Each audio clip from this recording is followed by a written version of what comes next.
Alright, Craftmaster, magandang araw. So today, alamin naman natin kung paano lumaro or gumalaw itong si Arthur Beterbiev.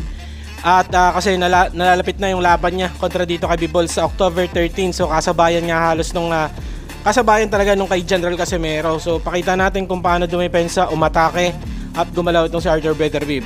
At dito sa laban na to makikita natin at atrasado si Arthur Beterbiev dahil itong kanyang kalaban is aggressive team, no? Pero pinagbibigyan niya ni Arthur Beterbiev, umatras din siya at dumedepensa. So hindi nga ganoon kaganda yung depensa ni Arthur Beterbiev. At yan, bumanat sa katawan si Beterbiev, gumaganti ng pag-atake, gumagamit ng jab and patama sa katawan, no? Okay, so sa depensa nga, ang ginagawa lang ni Beterbiev is sinasalag-salag niya. And pag na-corner na siya dito, nakikipagsabayan siya and pinapalipas lang niya yung suntok at nakikipagsabayan. So counter puncher itong si Beterbiev. So dito na-jumajab naman si Beterbiev. And ito umatake na naman yung kalaban, no? Okay. So na-corner dito si Beterbiev. Okay, nagkapalitan na sila ng pwesto at talagang nakikipaglaban, ano, nakikipagtunggali sa patamaan dito si Beterbiev. So napaka-dangerous itong kalaban na to si Arthur Beterbiev dahil talagang malakas sumuntok, no?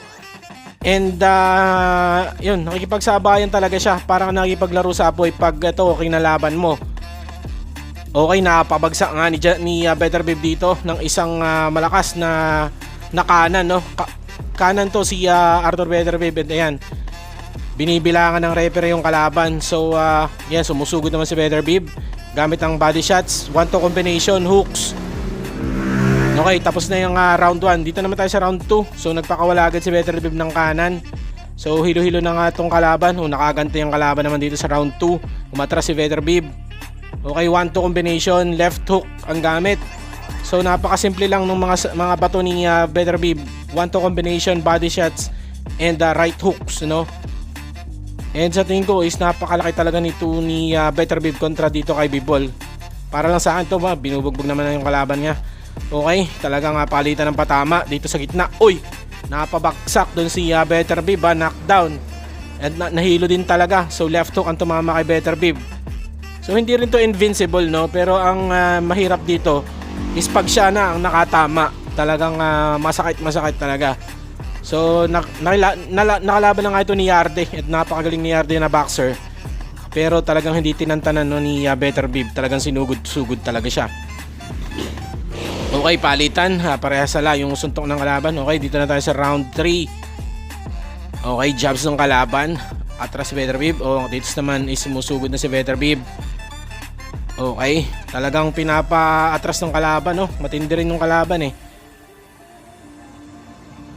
Okay, inawat ng referee. Okay, dito nasa corner na naman si Beterbiev, no? Nagpapalitan. So magulang din si Beterbiev, no?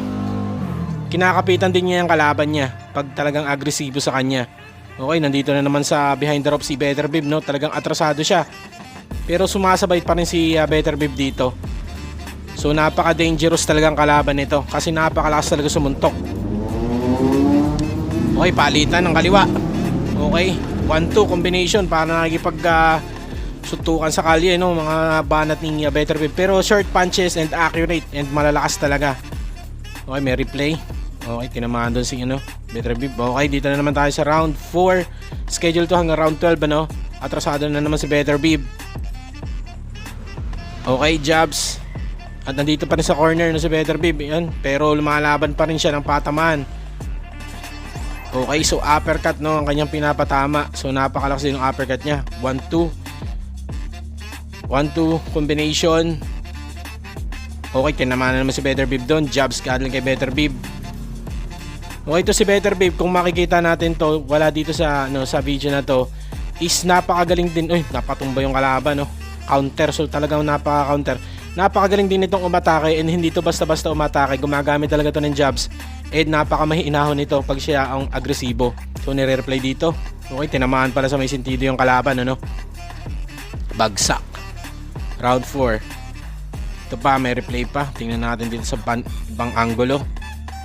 Talagang nawala na ng tuhod. Ay, tinapos na pala ng referee yun.